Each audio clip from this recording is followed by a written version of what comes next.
Middle school hallway. A skinny black boy clutches a beat-up violin case. Laughter echoes. A teacher sighs.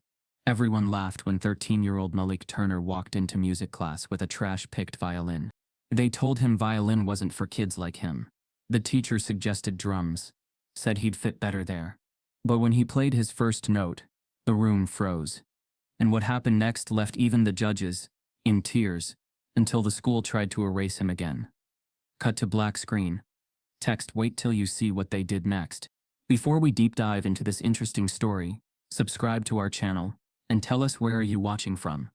Share in the comments below. The hallway smelled like floor wax, old sweat, and something deep-fried from the cafeteria down the corridor. Lockers were dented and scarred with graffiti. Fluorescent lights flickered above like they were tired of staying awake. Malik Turner walked silently down the middle of it all, violin case in hand, head low, like someone trying to pass through without being seen, or worse, being seen too clearly. He was 13, but already knew how to shrink himself. Shoulders hunched, steps soft. He didn't make eye contact. Fairview Middle School wasn't the kind of place where being different got you applause. It got you attention, and attention here was like a match in a gas station. Room 204 was at the end of the hall, past the art classroom and the doors that never closed properly. Malik paused outside it. The sounds inside were chaotic. Laughter, scraping chairs, someone tapping a rhythm with pencils. He inhaled slowly, clutching the scratched black violin case tighter. It wasn't new, far from it. The edges were worn, the latch stuck on one side, and the inside padding had come loose. But it was his, found, fought for. His mother didn't know where he got it, and he hadn't offered details. She didn't ask. He opened the door. The classroom smelled of sheet music and body spray. A row of plastic chairs lined the front, and music stands were scattered like someone had given up halfway through arranging them. Mrs. Pennington, the music teacher, stood near the whiteboard, with a clipboard, ticking off names. Her salt and pepper bob was stiff and neat, and her cardigan looked like it hadn't been washed since the last school concert. Every eye in the room turned toward Malik. And then, just like always, they looked away again. No one greeted him. No one moved over to make space. He walked past a boy tossing a football from hand to hand, past a girl whispering to her friend, while eyeing him, past a trio of kids already tuning their clarinets and flutes. He sat in the far corner, as invisible as he could manage. Mrs. Pennington's voice rang out. Okay, settle down. We're doing instrument selections today. If you haven't picked already, now's the time. A girl raised her hand. Can I switch from cello to trumpet? Let's try not to jump around, Mrs. Pennington replied. But if you haven't picked, come on up and sign next to your name. Malik waited. Watched. Clarinet. Flute. Trombone. Even saxophone. Most kids drifted toward what they thought looked cool, or easy. A few mimicked whatever their friends picked. When his name was finally called, he stood and walked to the front. Mrs. Pennington looked down at him, then at her clipboard. Turner. Malik? No previous music experience, correct? He nodded. Well, she said, glancing up briefly, I recommend percussion. You'll pick it up quickly. I want violin, Malik said quietly. A silence stretched, just a second too long. Then came the laughter from the left, then from behind him, then someone in the front trying to stifle it. Malik didn't turn. He didn't need to see who it was. He knew the voices already. Mrs. Pennington tilted her head. Violin? He nodded again. She didn't say no, but the pause was enough. Violin's a little challenging. It takes years to sound even halfway decent. You sure you don't want to consider? I already have one, he said. More laughter. Someone muttered. Bet it's stolen. Pennington's mouth twitched. Fine. Put violin next to your name. Let's hope you're serious. He walked back to his chair as whispers followed him like shadows. After class, the other students scattered in pairs and clusters. No one spoke to him. No one asked about the violin case. Except Claire. She was tall, pale, with a mess of red curls and paint smudged on her fingers from the art room next door. She looked at him as he was packing up. You play already? She asked. He hesitated. A little. Cool, she said, then walked away. It was the first kind word anyone had offered all day. That night, at home, Malik sat on the edge of his twin mattress, case open. The violin looked worse, in real lighting. Scratches spidered across the back. The strings were mismatched, but it still worked. He tucked it under his chin and drew the bow. It squeaked. Then again, another screech, but less terrible. He played the 4 notes he knew. His fingers weren't precise, but his hands were steady. The sound, wobbly, flawed, still filled the silence of their 2-bedroom apartment in a way nothing else did. He played until his fingertips burned. The next day in class, Pennington handed out sheet music and said, "We'll start with basic scales. Don't worry if you can't read notes yet. We'll work up to that." Malik could barely hold his bow the way she demonstrated. His violin slipped constantly. The other kids made noise. He tried to mimic their posture, the wrist angles, the finger placements. Everything felt unnatural. At one point, Pennington walked by his chair and winced. "Try to stay in tune, Turner. We're not torturing animals here." Laughter again. Malik stared at the notes. They looked like another language. After class, he stayed behind. "I need help," he said. Pennington didn't look up from her desk. So do most of the kids. "Practice at home. I don't know what these mean." He pointed to the notes. She sighed. "There are tutorials online. I don't have internet." She looked up at him then, and something in her expression shifted. Surprise, annoyance, maybe even a flicker of guilt. But only for a second. "Ask the librarian," she said. "That's all I can offer." He nodded. That week, Malik went to the library after school. Every day, he watched videos on borrowed headphones. He mimicked the finger placements. He learned the strings by heart. G, D, A, E. Again, again, again, until his fingers blistered. Until the strings etched faint lines into his skin. He started staying after class, even when Pennington didn't ask.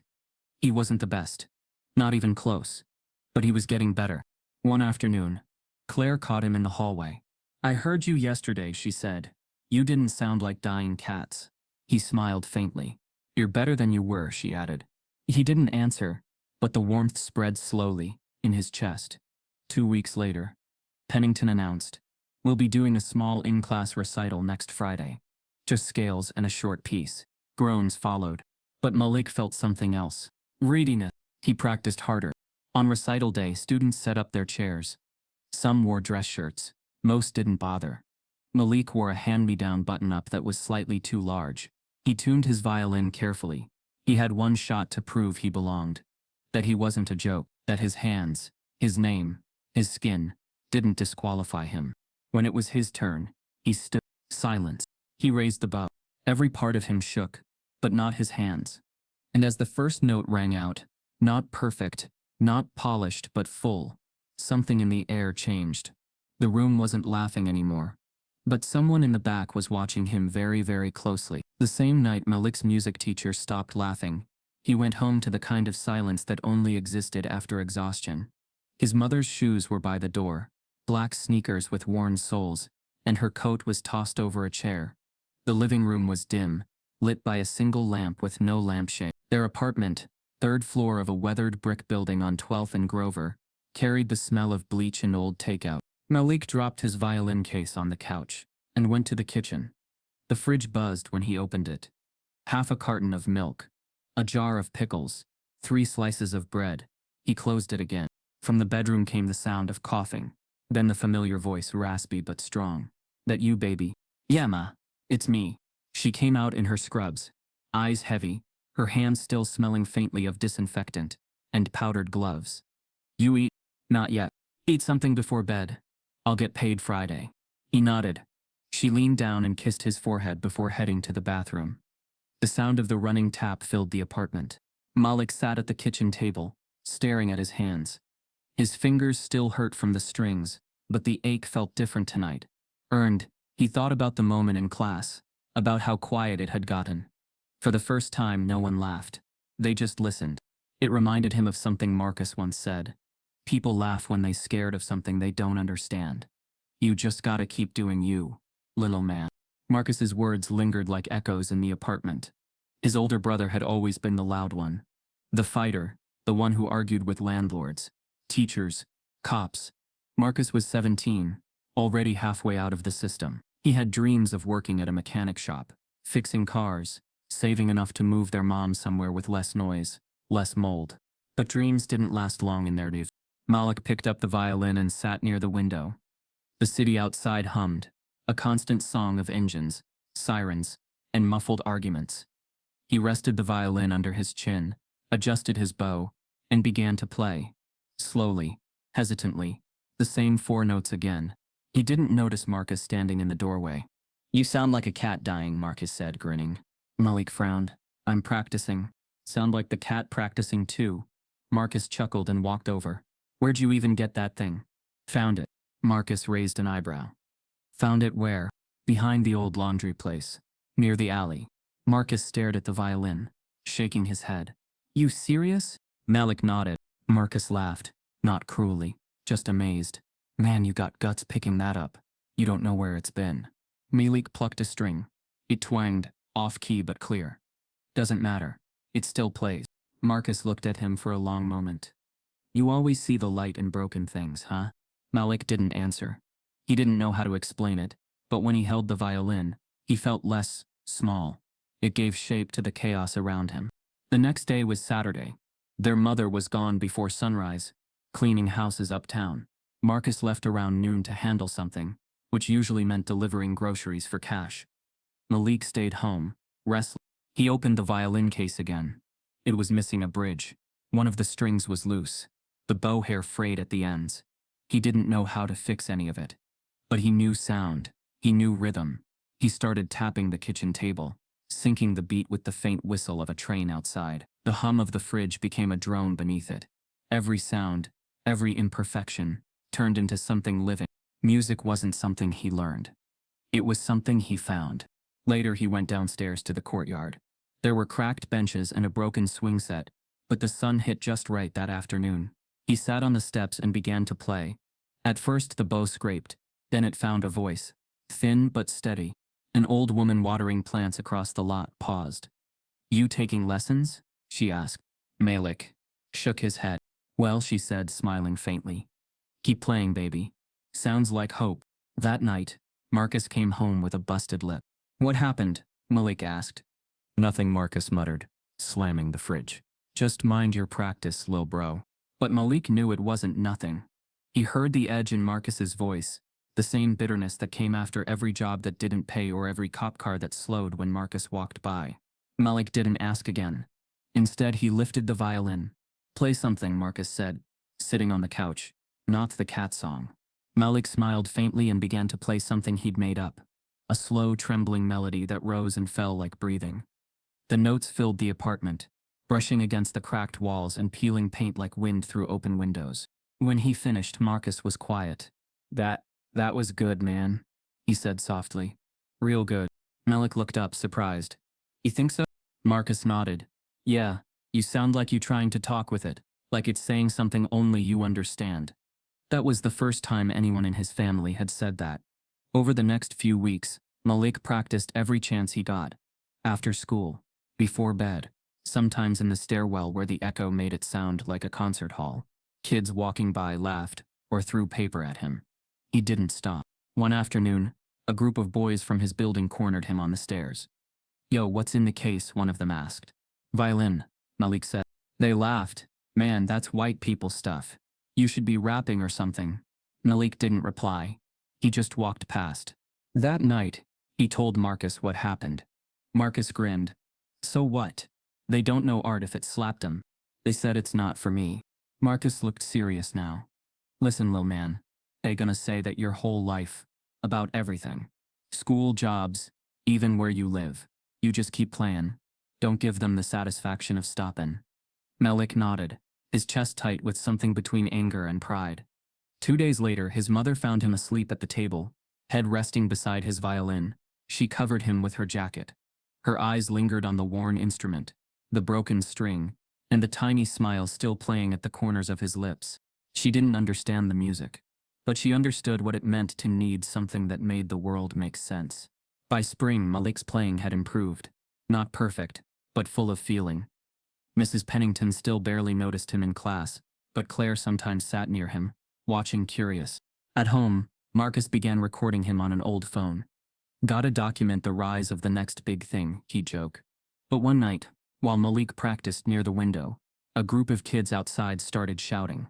"Hey, violin boy," someone yelled. "You trying to be white now?" Laughter followed. Marcus stormed to the window. "Keep talking from down there, cowards," he shouted. Malik lowered his violin. His heart hurt, not from fear but from the sound of laughter again. Always laughter. Marcus turned to him. "You good?"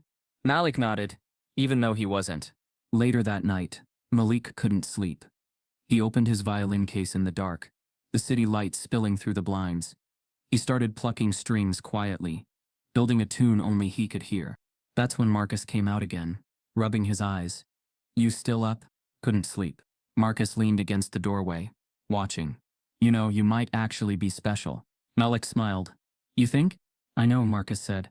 "And one day they'll stop laughing. You just keep playing." The violin creaked, the strings faintly out of tune. But under Malik's hands, it sounded alive. Tender, defiant, trembling.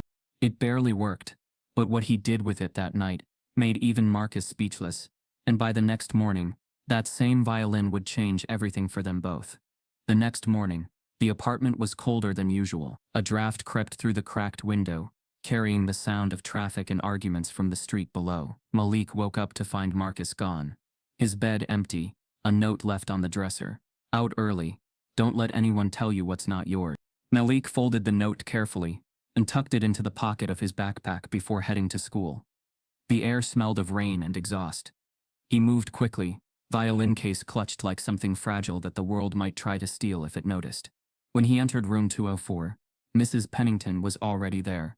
She stood behind her desk in a pressed maroon cardigan, arranging sheet music into tidy stacks.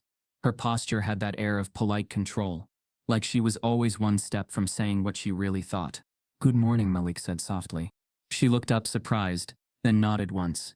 "You're early, Turner." "I wanted to practice." "Before class?" She checked her watch. "Well, I suppose you could, but be careful with the school instruments. They're expensive."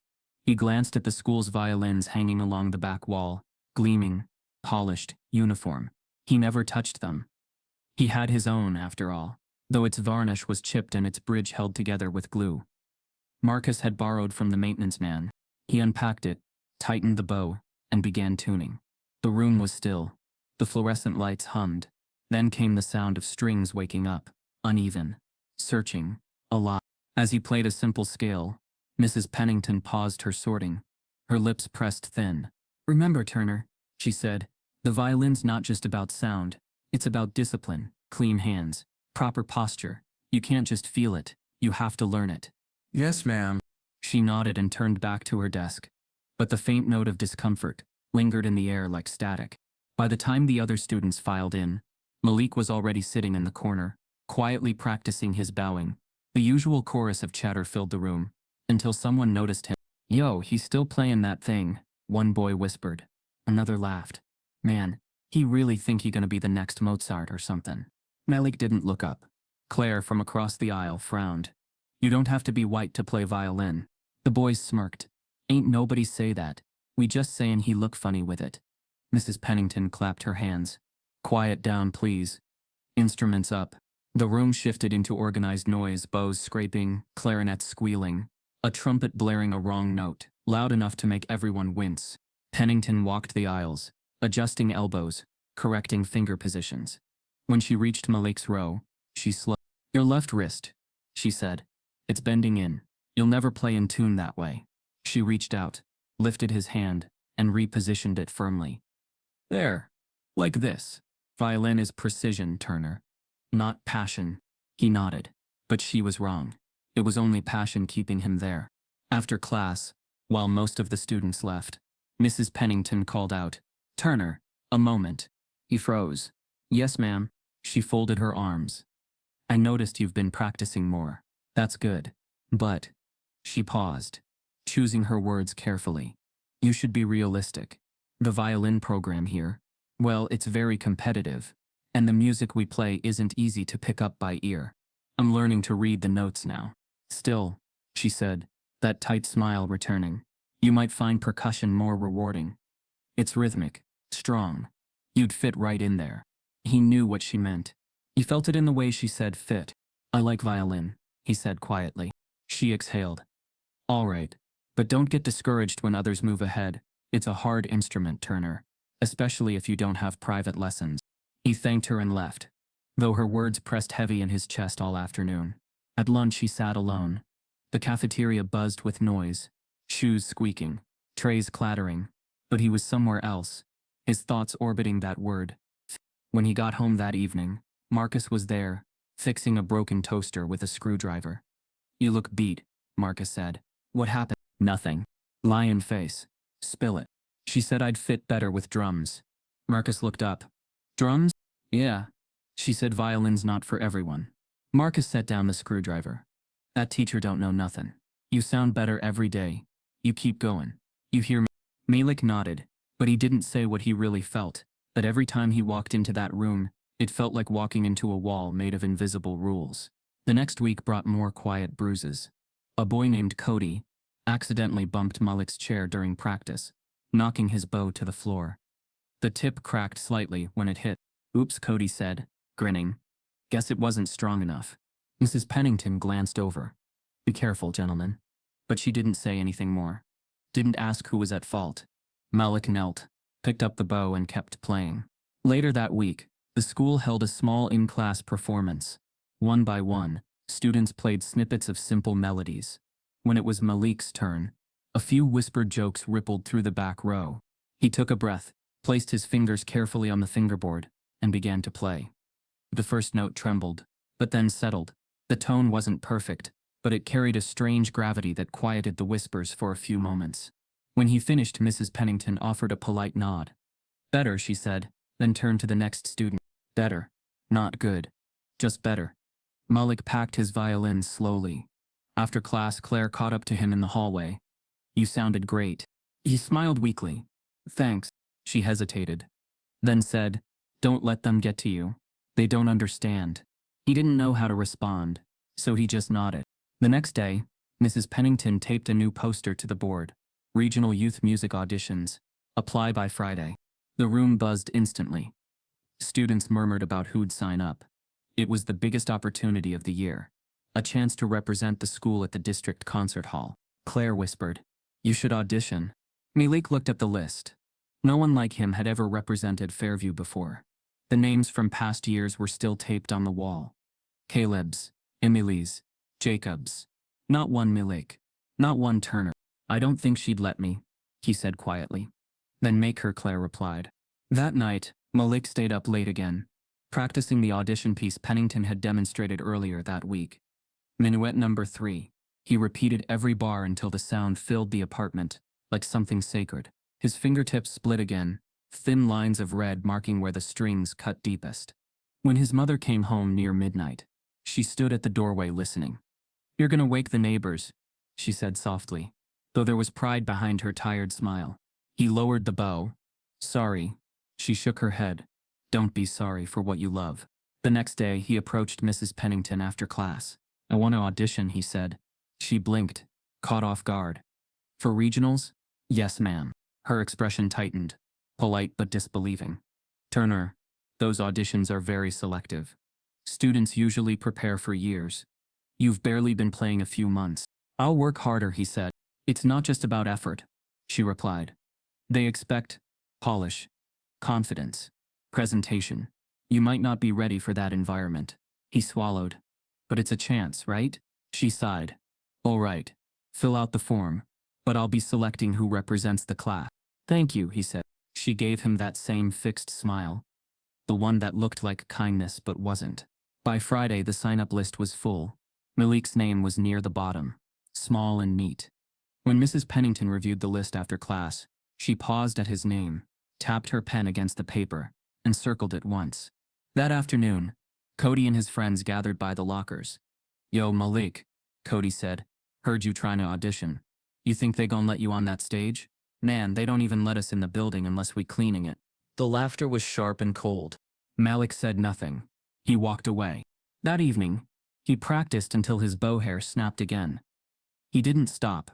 He used the frayed edge anyway. He didn't notice that, in the staff office the next morning, Mrs. Pennington was talking quietly with another teacher. "I just don't want to set him up for embarrassment," she said. "He's trying, but violin's not really his lane." "Maybe give him a shot," the other teacher said. "Might surprise you." Pennington smiled thinly. "We'll see." Monday morning, the audition list was posted outside room 204. Students crowded around. Claire squeezed through the crowd, scanning the paper. Her eyes found it before his did. Malik's name wasn't there. He stared at the list, heart thudding. He checked again, then again. Nothing. Claire's voice was soft. Maybe it's a mistake. Mrs. Pennington stepped out of the room, clipboard in hand. Is there a problem? I signed up, Malik said. My name's not here. Oh? She looked at the list, then at him. There were only so many slots. I had to choose the strongest candidates. But I practiced, he said, voice trembling. I know you did, she said lightly. Keep at it, Turner. There's always next year. She walked back into the room. The laughter started again behind him. But quieter this time, more cruel because it didn't need to be loud. Malik turned away, fists tight at his sides. At that exact moment, Claire's mother, who'd come early to pick her up, stood near the doorway. She had seen everything. Her face hardened. That night, a single email from that mother would ignite a chain of events that no one in Fairview Middle could stop. Malik stood there, frozen in front of the audition list, as a wave of numbness crept up his spine. He read it again, then again. His name wasn't there. Not under violin. Not under alternates. Not at all. The paper fluttered slightly against the corkboard.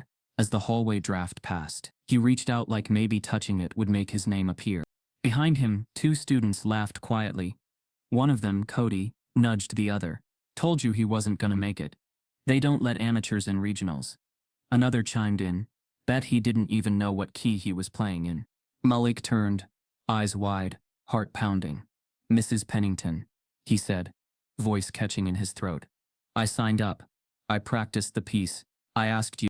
Mrs. Pennington didn't look surprised. She gave him that same smile he'd come to dread, the one that made her look like she was being helpful, but said something very different underneath. There were only so many slots, dear, she said calmly. I had to make tough decisions.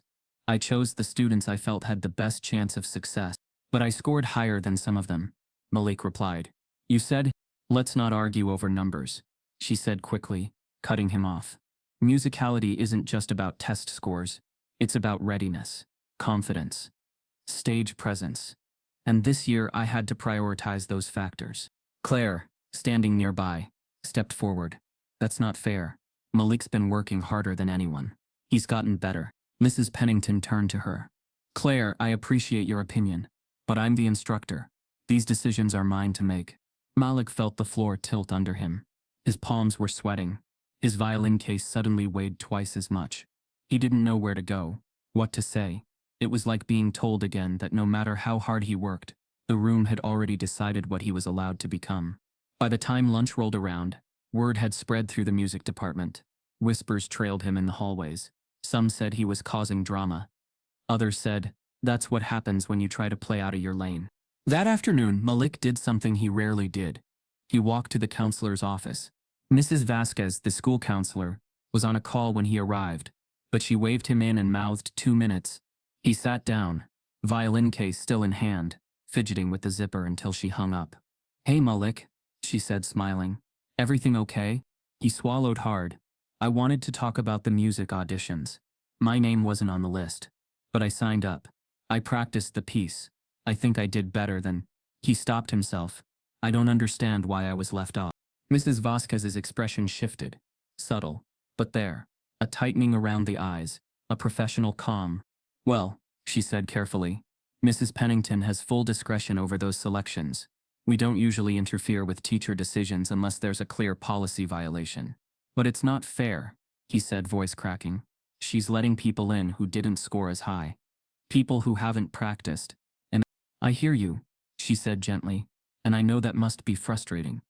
But unless there's formal evidence of discrimination, it becomes a matter of teacher judgment. So there's nothing you can do. She hesitated. I could speak with her.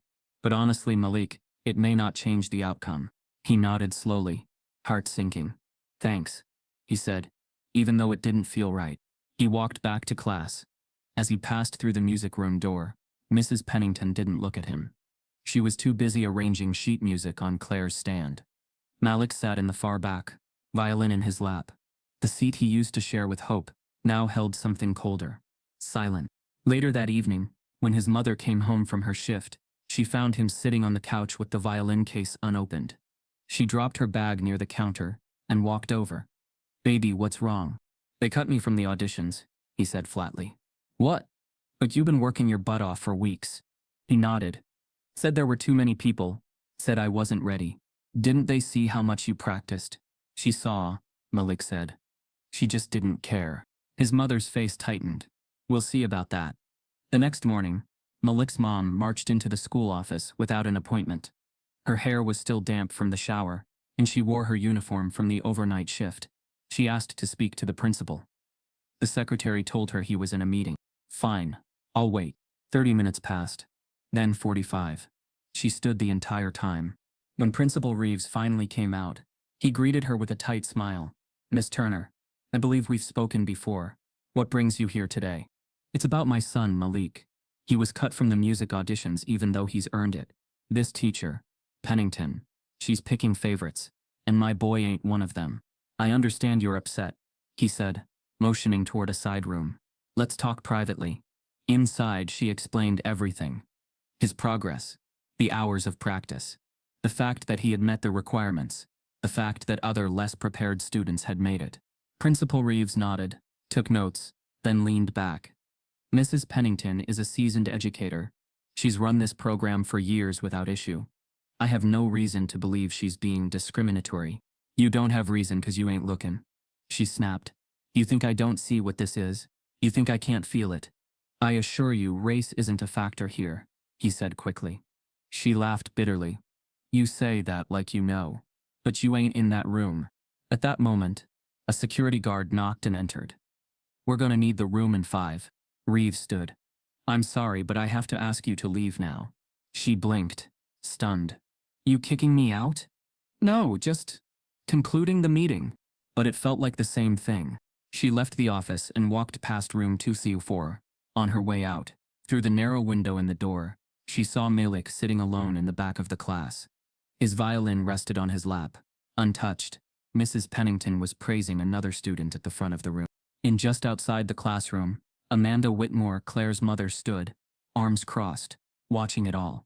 She had come early to pick up Claire and caught the last 15 minutes of class. And in those 15 minutes, she saw something she couldn't unsee. She saw how Malik was ignored, how the teacher offered no corrections, no support. She saw students whisper and snicker when his name was brought up, and how no adult stepped in to stop it. She watched as Malik lifted his bow, hesitated, then put it back down. Something inside her shifted. Amanda had seen this kind of thing before, not in schools but in boardrooms, when her husband talked about promotions that mysteriously never came, when resumes were passed over, when voices were dismissed. After school, she and Claire sat in the car. Claire was quiet. "Why didn't Malik get picked?" Claire asked. "He plays better than Cody." Amanda's jaw tensed. "Because some people don't think he's supposed to." Claire looked at her, confused. "But that's not fair." "No," Amanda said. "It's not." That night, Amanda opened her laptop and began writing. She attached screenshots of Malik's name on earlier sign-up sheets. She included a video Claire had taken during practice, Malik playing a full piece flawlessly. She wrote with sharp clarity and cold facts, no emotion, just receipts. The subject line read, "Formal concern regarding selection bias in regional music auditions." She sent it to the principal, the district board, and the superintendent. But she didn't stop there. She posted it anonymously to a local parents' Facebook group. Within hours, it started spreading. By morning, the school's inbox was flooded. And Amanda wasn't done yet. The next call she made was to someone she hadn't spoken to in years. Someone with the power to make the whole country hear Malik's name. Amanda Whitmore stared at the screen, her fingers trembling over the keyboard. The emails had been sent, the screenshots uploaded, the complaint filed. But the moment afterward, the stillness felt heavier than expected, like she had just thrown a stone into a still lake, knowing full well the ripples might reach the wrong shore. She wasn't naive. Amanda knew what it looked like when white voices held more weight. She'd seen it at HOA meetings, during hospital visits, in courtrooms. Her husband used to call it the glass megaphone. How certain people's whispers became policy, while others had to shout just to be heard. And she also knew what it meant to use that power. It meant making other white parents uncomfortable. It meant being labeled as one of those moms too political, too sensitive, too disruptive. But Amanda had watched her daughter sit beside Malik. She'd seen the boy come to school early, stay late, practicing alone in corners no one paid attention to. She'd heard Claire say, without hesitation, "He's better than me, better than most of us." And then she'd watched him disappear from the list. It wasn't just a name being erased. It was a future. So when the school principal, Mr. Reeves, called her the next morning, Amanda didn't flinch. "We received your email," he said over the phone, voice tight. "I assumed you would," she replied. "I sent it to the entire board. There are procedures for these kinds of concerns. Going public. What you did was procedural. What I did was necessary." He hesitated. "There are optics to consider." Amanda almost laughed. "Yes, and they're all bad." By noon, her complaint had been acknowledged officially. The district requested an internal review. A meeting was called, and for the first time in over a decade, Mrs. Pennington was asked to justify her selection criteria in writing. Amanda showed up to that meeting with a folder full of documentation, screenshots of practice scores, photos of the sign-up sheet, with Malik's signature, a video Claire had taken during a group session where Malik played perfectly while Pennington turned her back. But her most damning piece? A voice memo Claire had captured accidentally. Mrs. Pennington, during a lunch break, chatting with another staff member. "He's not bad, but he's just not orchestral material. You know? It's like you can hear the struggle in his playing. And honestly, it's not really the image we're trying to present at regionals." That word, image, was the nail. Amanda played the recording in the room. No one spoke for a full 10 seconds afterward. When the meeting adjourned, the school board issued a quiet apology. They called it a miscommunication. They said Malik's name had been inadvertently omitted. But Amanda knew. Everyone in that room knew. This wasn't a mistake. It was a decision. And that decision had been reversed. 3 days before the regional audition, the list outside room 204 changed. Malik Turner's name was back on it. He stood in front of the paper, eyes scanning slowly, until he saw it. Turner, Malik, violin. No announcement had been made. No explanation given. Just a new sheet tacked over the old one. He didn't smile. He didn't ask questions. He just walked to his seat in the back. The room had gone still. Claire gave him a small nod. Others looked away. Cody muttered under his breath to the guy next to him, "Watch him choke under pressure." Mrs. Pennington didn't speak to Malik that day. She avoided his section entirely, spending extra time hovering around Claire and the brass players. But Malik didn't care. He had stopped waiting for permission. After class, Amanda waited outside. Claire ran ahead, but Amanda paused as Malik walked past. "Hey," she said softly. "I'm glad you're back on the list." Malik turned slowly. "Thanks." Amanda looked him in the eye. "You earned it. You know that, right?" He nodded, expression unreadable. "You deserve to be heard," she added. This time, a flicker of something passed through him. Recognition, maybe, or relief. He gave a tight nod and walked on. That night, Malik went home and opened the case. The violin rested there like it always did. Worn, imperfect, familiar. He lifted it, tuned slowly, then began the regional audition piece. The notes flowed cleanly. His fingers found their places. He had practiced it until it lived in his muscles. But just as he finished, the front door opened. He turned. His mother stepped in, face pale, hands shaking slightly. "Malik," she said softly. "Sit down." He lowered the violin, instantly alarmed. "What's wrong?" She didn't answer right away. Instead, she sat beside him on the edge of the couch. "I just got a call," she said. "From the hospital." His breath caught. "It's Marcus." The word fell like a stone. "He got jumped outside the auto shop. They said it was mistaken identity. He's okay for now, but he's in surgery. They had to rush him to the trauma unit." Malik stood, violin still in hand. "Can we go?" She hesitated. "They won't let visitors until morning." Malik's voice trembled. "But he's going to be okay?" She nodded, but it was a mother's nod, not a promise. He sat back down slowly, the violin still cradled in his arms. Marcus, the one who always believed in him, the one who fixed broken things and told him to ignore the noise. Now lying in a hospital bed, maybe fighting for his life. Malik didn't sleep that night. He practiced instead, not the audition piece, but the one he had started composing months ago. A melody that was never quite finished. Now he added to it slow, aching notes that curled like breath in cold air. Each measure a memory, each pause a prayer. When dawn broke, the melody was done. He wrote it down on loose paper, naming it with a single word, brother. Just as he finished, his mom's phone rang. She answered, turned slowly, eyes wide. Marcus made it through, she said. They say he's stable. Malik exhaled, bow lowering. But something inside him had already changed. The audition was still 2 days away. Now it wasn't just about being heard. It was about being felt.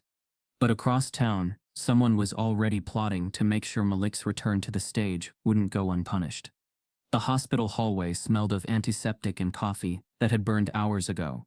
Malik sat in a hard plastic chair, the violin case resting between his sneakers. The rhythmic beep of a heart monitor drifted faintly through a half-closed door down the hall. His mother hadn't moved for nearly 20 minutes, staring at the same spot on the tiled floor. Marcus had made it through the first night.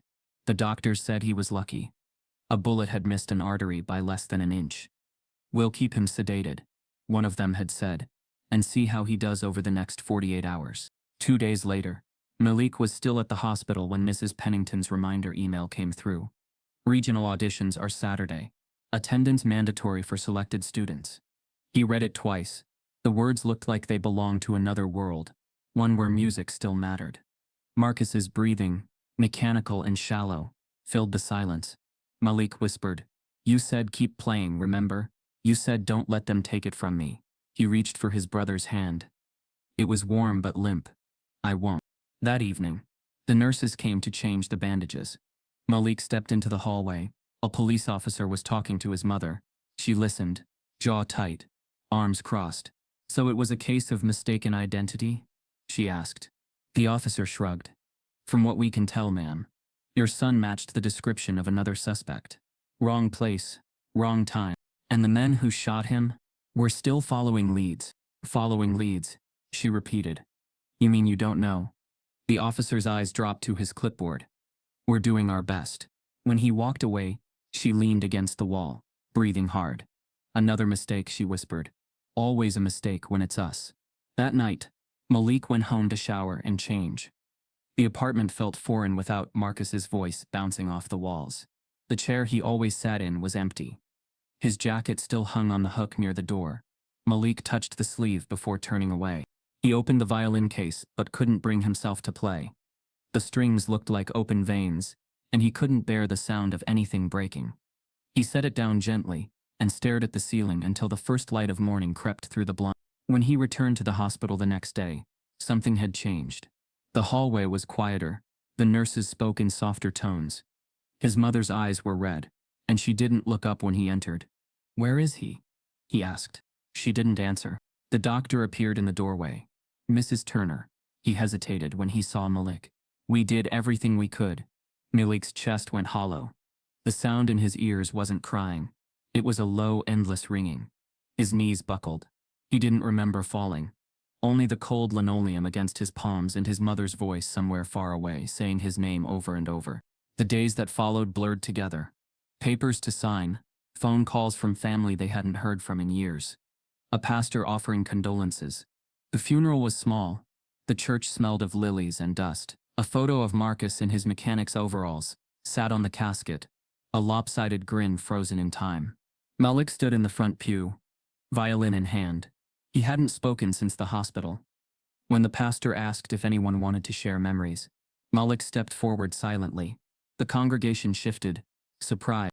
He lifted the violin under his chin and began to play. The sound was fragile at first, a trembling note that barely reached the back row.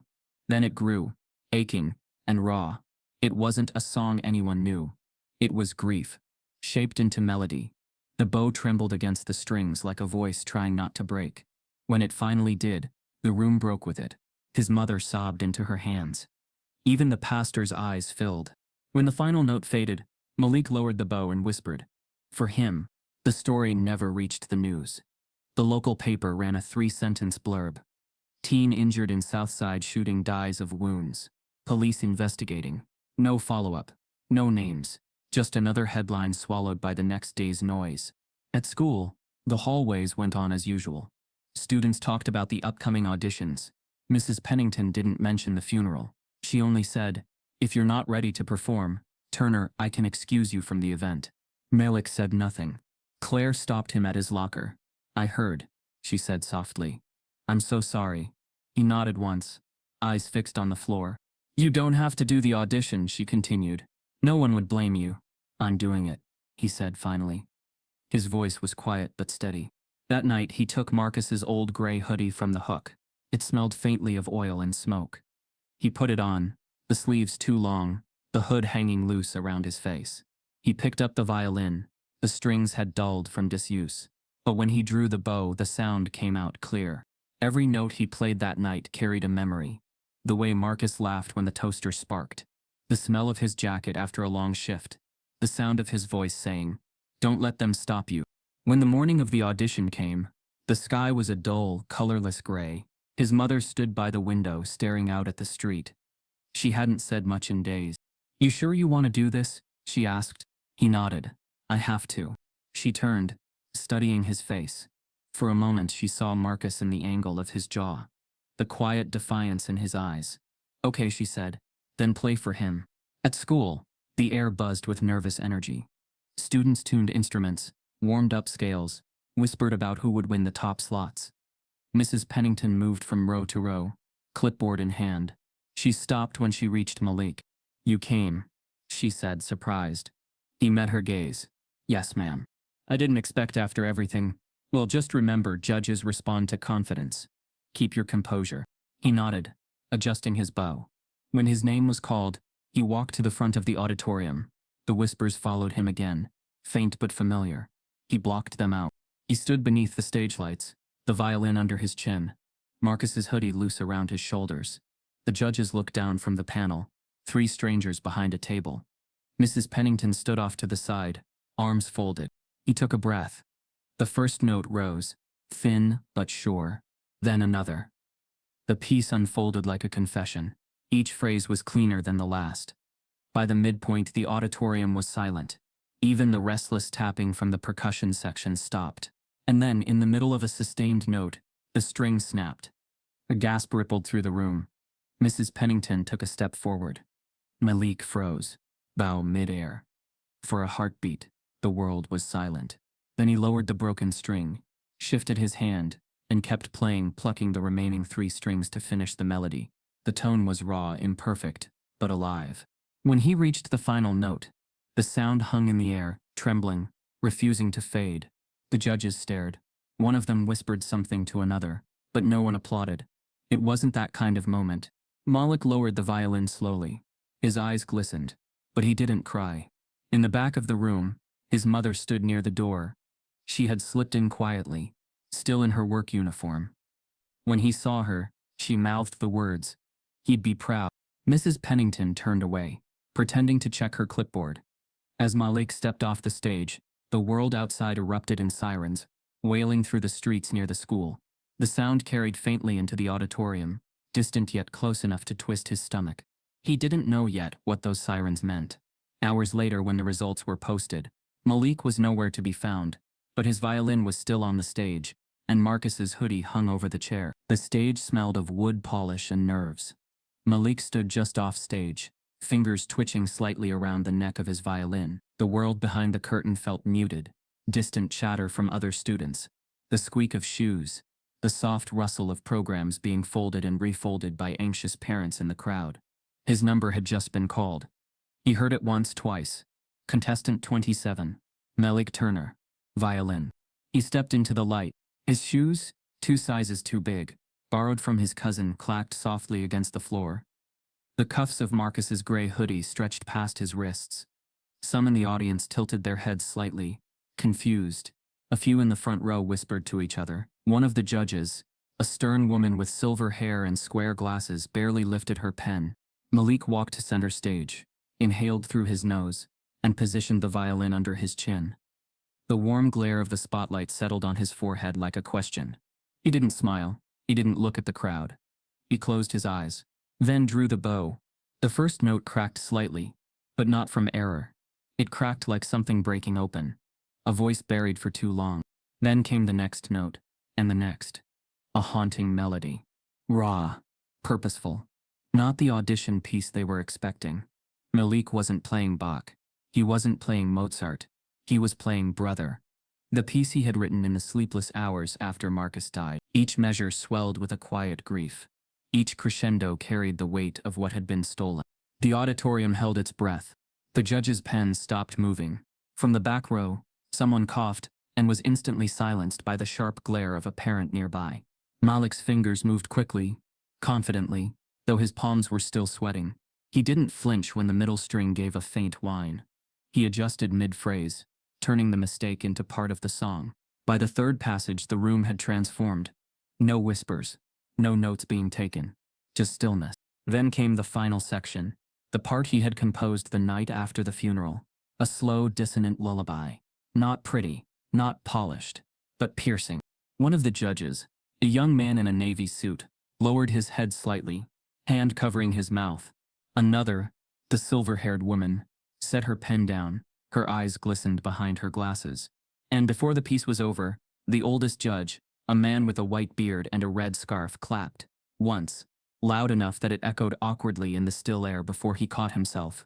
When Malik drew his final note, he didn't let it trail off into silence. He cut it clean. A full stop. Then lowered the bow. The room didn't applaud.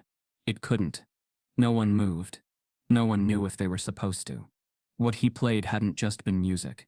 It had been confession, witness, resistance, eulogy. He bowed slightly, turned and walked off stage without a word. In the green room behind the stage, he sat on the floor beside his violin case. He didn't want to talk. He didn't care who won. He just needed to breathe. The door opened quietly. Claire stepped in, still holding her flute. She sat beside him. "You did something out there," she said after a minute. Malik didn't answer. "They didn't expect it," she added. "They expected scales and showmanship. You gave them a story." He finally turned to her. "Did it sound okay?" She blinked. "It hurt. In a good way." He nodded once, then rested his head back against the wall. The weight of the performance had left his hands aching. Back in the auditorium, Mrs. Pennington stood at the edge of the judge's table, watching them speak in hushed tones. The old man with the scarf leaned forward. "That boy," he said, "didn't play for us. He played through us." The silver-haired judge said nothing. Her eyes were still wet. Pennington cleared her throat. He deviated from the required piece. That should disqualify him. The red scarf judge frowned. "He composed that himself?" Pennington nodded reluctantly. "He broke the rules," she added, her voice tight. "And this is a classical audition." The younger judge spoke finally. "Then maybe the rules are broken." Pennington didn't respond. 3 days passed. At school, Malik returned to room 20. He didn't expect congratulations. He didn't expect much of anything. He walked in and sat at the back, same as always. His violin case rested quietly beside his chair. Cody looked back at him and scoffed. "What? They didn't throw tomatoes?" Malik ignored him. Mrs. Pennington didn't speak to him directly. She announced results would arrive by the end of the week, but said nothing about the performance, or the silence that had followed it. By the third day, tension buzzed in the air. Everyone knew the letters were being delivered. During fourth period, a student aide entered the music room with a stack of envelopes. Mrs. Pennington took them with a tight smile. As she handed them out, Claire clutched hers nervously, eyes darting to Malik. He waited. She passed envelopes, one by one, then paused at his row. There was no envelope in her hand. Claire frowned. "Where's Malik's?" Mrs. Pennington blinked. "It must have been sent to the office." The class resumed. Students whispered about results. One cried quietly in the corner. Another fist-pumped silently and mouthed, "Yes." Malik stayed still. The bell rang. As students packed up, Mrs. Pennington turned to Malik. "You may want to check with the front office." He nodded and left. The front desk secretary barely looked up when he asked. She rifled through a pile of folders and papers, then pulled out a small envelope. "No idea what's in it," she said, "but it's addressed to you." He took it with both hands. The weight of it felt strange, too light for what it might hold. He walked slowly to the hallway, where the noise of class transitions echoed off the lockers. He stopped near a window and tore the envelope open. The letter inside was thick paper, embossed. Official. He unfolded it. At the top, Regional Youth Music Association. Audition results. He scanned quickly, heart pounding, looking for the word that mattered most. Accepted, but not just accepted. He had been awarded a special recognition, an invitation to perform at the state showcase, a rare honor given to exceptional performers whose original interpretation or composition reflects both technical growth and emotional resonance. His hands trembled, but it was the last paragraph that stunned him. Your piece, brother, moved the panel in a way rarely experienced in this setting. We recognize not only your talent, but the courage to tell your story. Please accept this invitation as both acknowledgement and encouragement. We see you, and we heard you. He stared at the page. Read it again, and again. Someone had finally seen him. Not as a pity project, not as a disruption, but as a voice worth hearing. He turned the corner, walking slowly back toward room 2. Inside, students were packing up. Mrs. Pennington glanced up when he entered. He stood quietly at the door. She raised an eyebrow. Did you find it? He nodded once. I got in. A pause. Her face remained neutral. Well, congratulations. But Claire grinned. You deserve it, she said. He turned to go. Letter folded carefully in his pocket. Behind him, the room stirred with murmurs. Some congratulated him. Others said nothing. But the silence wasn't the same anymore. It wasn't dismissal. It was recognition. Later that day, as he sat on the front steps of the school, Amanda Whitmore pulled up. Claire waved from the passenger seat. Amanda leaned across and called out to him. I heard, she said. State showcase? He nodded. She smiled. Don't let it stop there. Malik nodded again. But something in his chest still ached. Because as proud as he felt, as much as he wanted to celebrate, one face was missing from all of it. Marcus would have made the most noise. But now, all Malik could do was carry the sound forward. That night, a strange number called their landline, offering Malik something no one at Fairview could have imagined. The next few days felt like sunlight after a storm. Malik floated through the halls of Fairview Middle lighter than he had in months. For once, his violin case wasn't a source of laughter but of curiosity. Students asked, You really got in? Teachers stopped him in passing to say good job, or proud of you, Turner. Even Mrs. Pennington, though stiff as ever, gave a short nod when he entered class. He didn't care about the awkward silences that followed.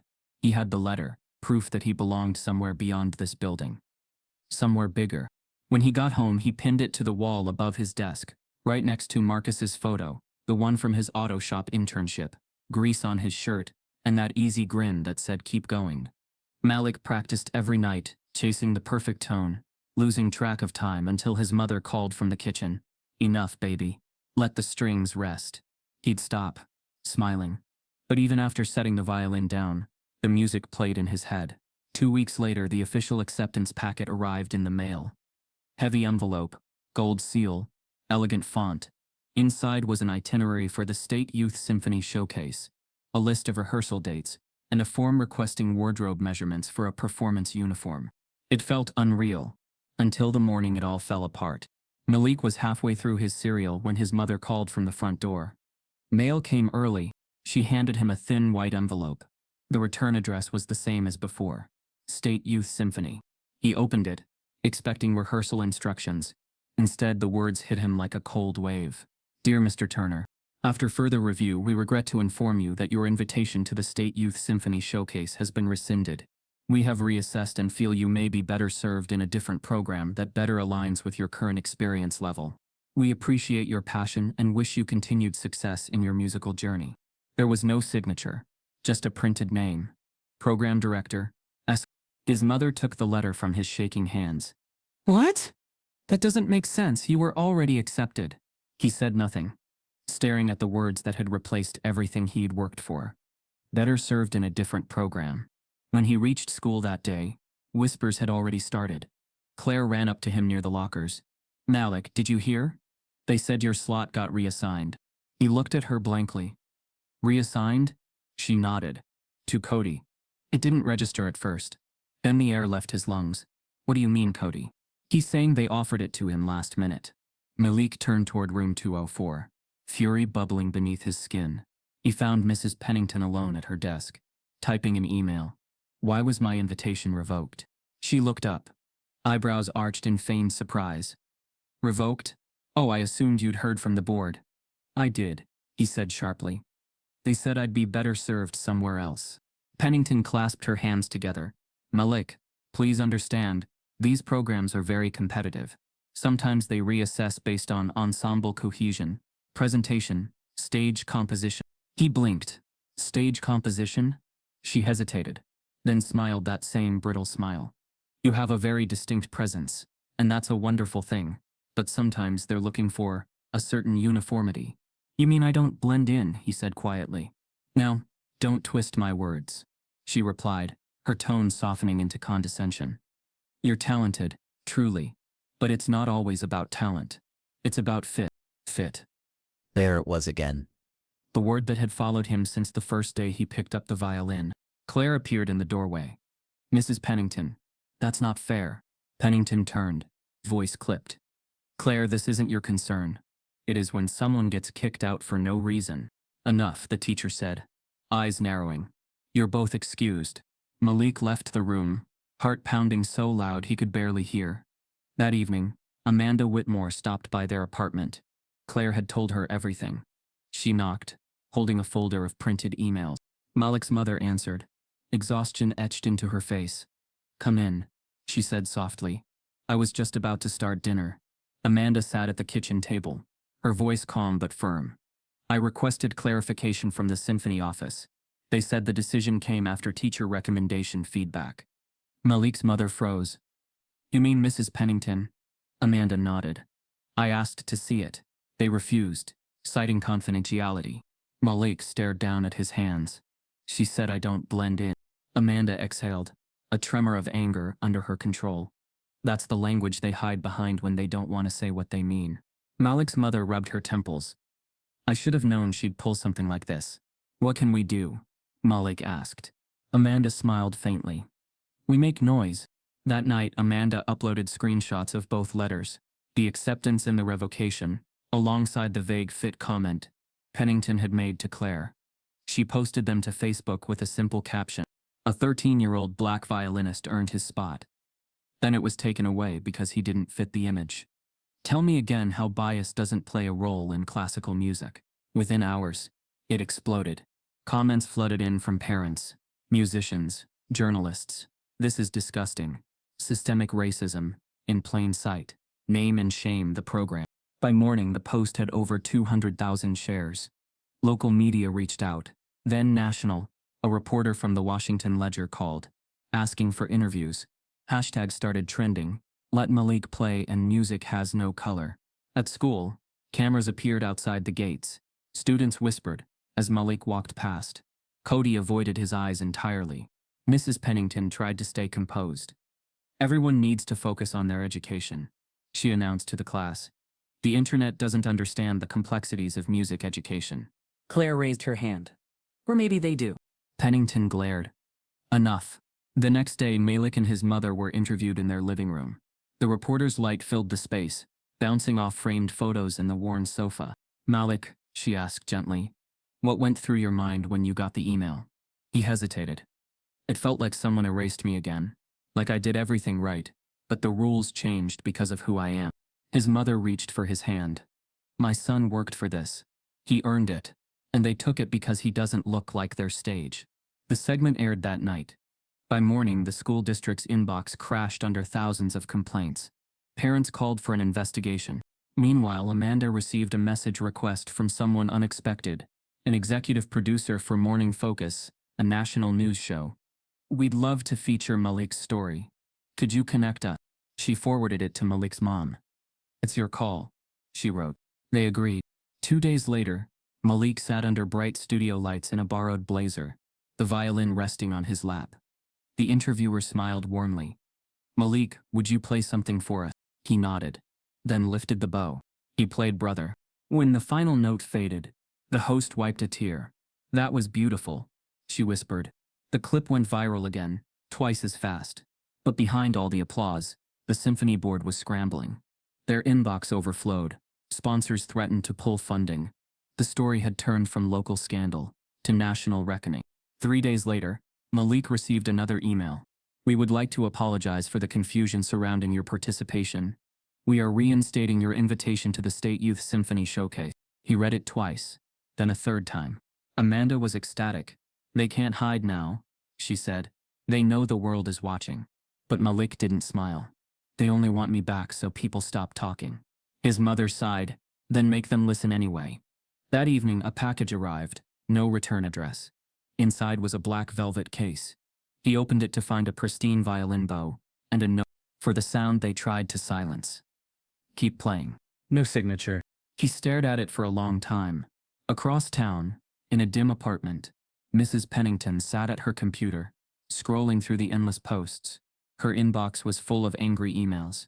The district had opened an inquiry. She felt her world collapsing. But instead of remorse, she whispered bitterly, "They made him a martyr." The next morning, Malik was back at school. The whispers had changed now. Curious, reverent, even afraid. Claire walked beside him. "You ready for the showcase?" He shrugged. "I'm ready to play." And somewhere hundreds of miles away, in a New York apartment filled with trophies, awards and framed programs, a man watched Malik's viral performance online. His name was Elias Moreau, one of the most renowned violinists in the world. When the clip ended, he leaned forward, eyes wide. "That tone," he murmured. "That's not learned. That's lived." He reached for his phone.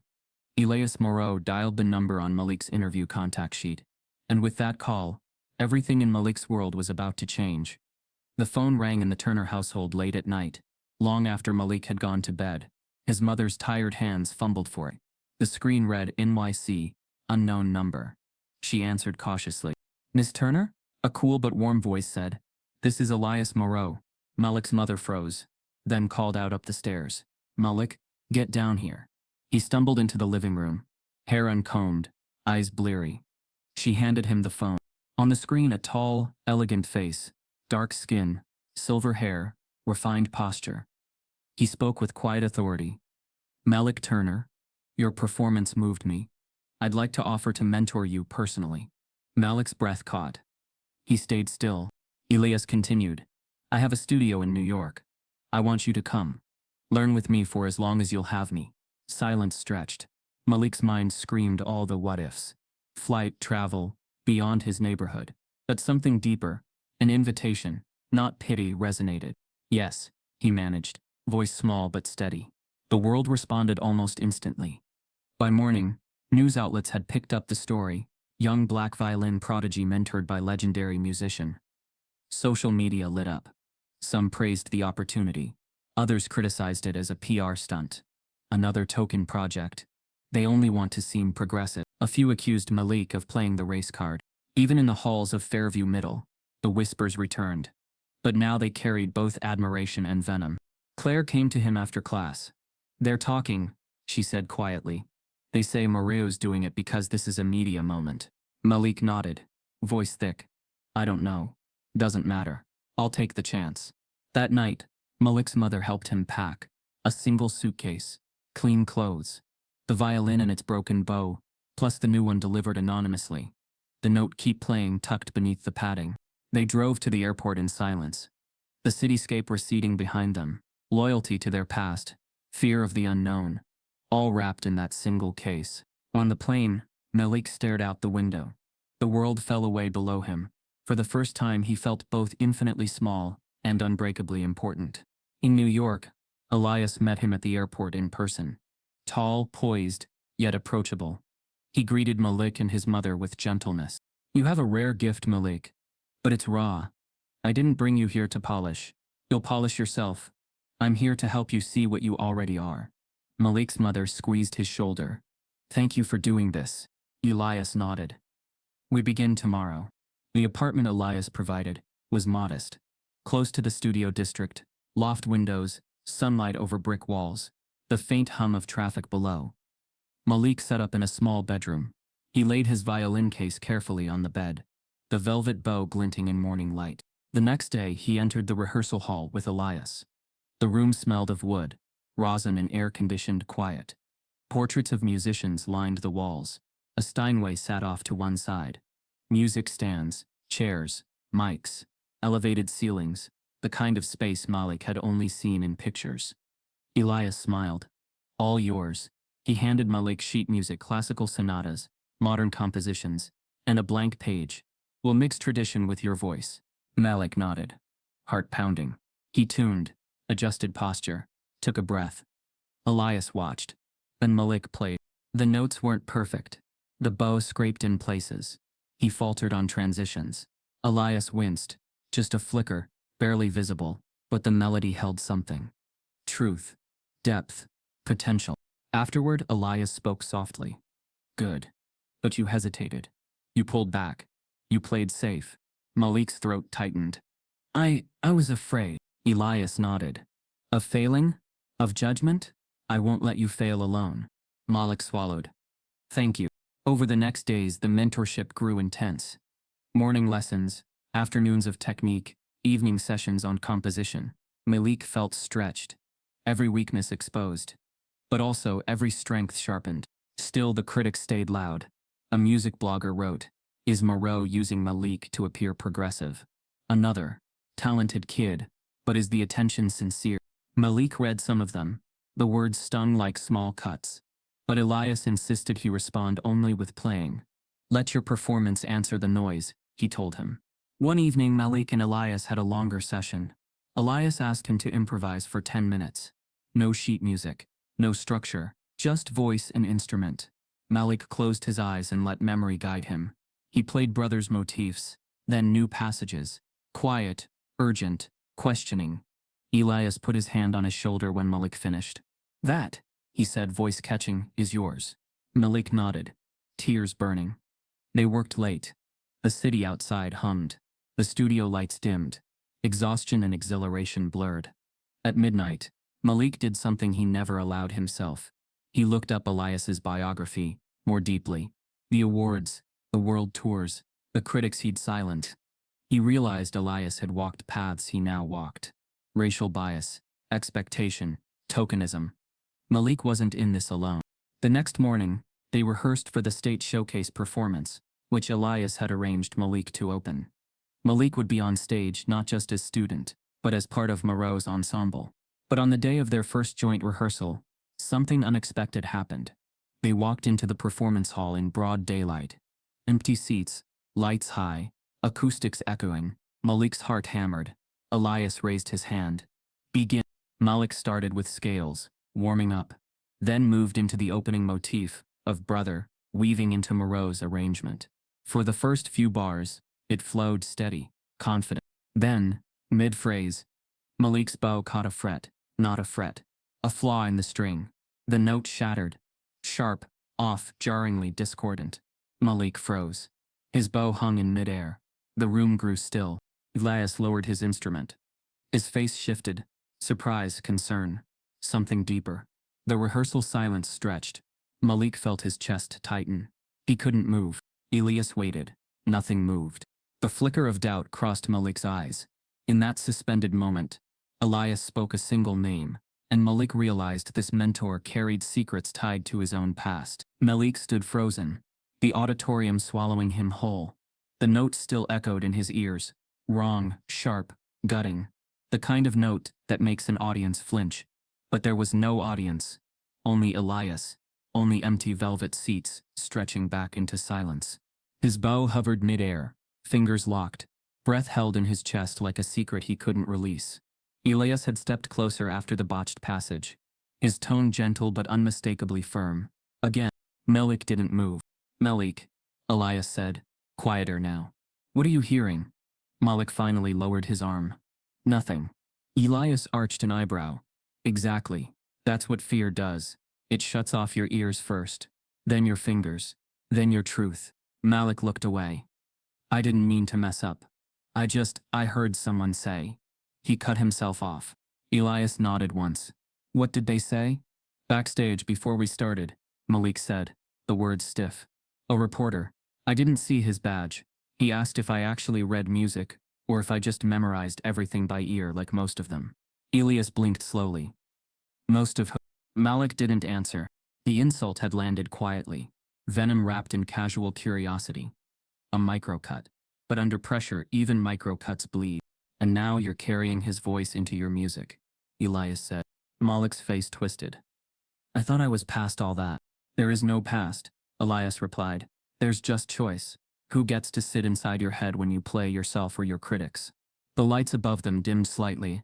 As the tech crew prepared to close the hall, rehearsal was over. Elias didn't press further. Instead, he turned, packed his own violin with surgical precision, and waited for Malik to do the same. Malik fumbled, hands still shaking. The zipper snagged. His shoulder twitched from tension he hadn't realized he'd been holding since landing in New York. Outside, the street buzzed with city noise. They walked in silence to Elias's brownstone loft. Cameras had already started appearing near the studio building.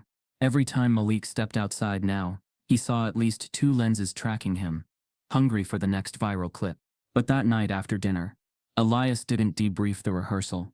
He didn't mention the mistake. Instead, he reached for a small wooden box high on a bookshelf and placed it on the table between them. "I never show this to students," he said. "But I think you're ready." Malik looked at it, hesitant. The box was old, worn at the edges, dark-stained, carved with initials. "Open it," Elias said. Inside were letters, yellowed, creased, some smudged by time. Malik picked up the first one. "Elias, thank you for auditioning, but we've decided to move in a different direction. While your technical skill is evident, our patrons prefer a different aesthetic. Committee Director, Metropolitan Chamber Ensemble." Malik read it twice. "They turned you down?" Elias nodded. 7 times. For 7 different orchestras. Same language every time. "Different aesthetic," Malik murmured. "That's code." "I knew it then. You know it now." He handed Malik another. "Mr. Moreau, we've reviewed your performance tape and believe your sound lacks refinement. While you demonstrate emotion, we are seeking players with stage discipline." Malik exhaled sharply. "They said that to you?" "I had been playing since I was 6. Conservatory trained. Top scores. But I didn't look the part. I didn't sound controlled. I sounded like myself. And they couldn't handle that." Malik looked up. "How did you keep going?" "I stopped trying to enter their rooms," Elias said, "and built my own." They sat in silence for a beat. "You're not here to prove anything," Elias continued. "You're not a case study. You're not a campaign. You're a voice. That's it." Malik nodded slowly, emotion tightening his throat. But by morning, the storm had already started online. Footage from the rehearsal had been leaked. Someone from the staff, likely a stage tech, had filmed the moment Malik froze. The video spread like a virus. Headlines spun out of control. "Prodigy crumbles under pressure. Is Moreau mentorship failing?" From viral to silent, Malik Turner's misstep goes public. "Was it all hype?" Malik sat on his bed, scrolling, every post a weight on his chest. "I thought this was about music," he whispered. But now it was spectacle, dissection, debate. Some voices still defended him. "He's a kid. Let him grow. His pain is his power. Y'all root for him when he cries, but not when he fights." But the others were louder. "Overrated. Affirmative action violinist. He's not even classically trained." Malik shut the screen off and held his violin. For the first time since he picked it up, it felt foreign in his hands, like something borrowed. Fragile. He didn't practice that day. Elias noticed. Said nothing. But late that night, he slipped a single page of sheet music under Malik's door. At the top was scrawled in ink, "For when they stop listening." It was a new composition. 4 measures. Untitled. The first 2 measures were soft. The third dissonant. The fourth ended midline. It wasn't a piece. It was an invitation. Malik stared at it, then lifted his bow. He played. The first few notes were cautious, then bolder. He filled in the gaps. He wrote with his fingers. The melody was unnameable, but familiar. It wasn't perfect, but it was his. By midnight, he had written the final 2 pages. He didn't name it, but he knew what it was. A reply. The next day, he walked back into the rehearsal hall. The crew looked up from their work. A few looked surprised. Elias was already on stage, tuning. Malik lifted his violin and stepped into position. "I'm ready," he said. "Then play," Elias replied. Malik played, and this time he didn't freeze. What he didn't know was that one of the producers watching from the balcony had other plans for how the world would hear Malik's reply. The rehearsal ended in silence, the kind that doesn't belong to failure or success but to something heavier. Truth settling into air, Malik lowered his violin. The final note still hung like smoke. From the back of the hall, the producer who had been watching from the balcony slipped away quietly, phone already in hand. Malik didn't notice. All he saw was Elias, motionless, eyes distant, as if he were seeing another stage from another lifetime. "Pack up," Elias said finally. His voice sounded different, strained, raw. "Come upstairs. There's something I want to show you." Malik followed him through the echoing corridor that led to the studio loft. It was late. The city hummed beneath the windows, a low heartbeat of traffic and sirens. Inside, the room smelled faintly of varnish and rain. Elias crossed to the far wall, where framed photographs and letters lined the space. They weren't for show, they were memorials. Moments carved out of a long, bruised journey. "Do you know why I keep these up?" he asked. Malik shook his head. "Because forgetting is a privilege," Elias said softly. "And I've never had that luxury." He took down one frame, a thin sheet of cream-colored paper preserved behind glass.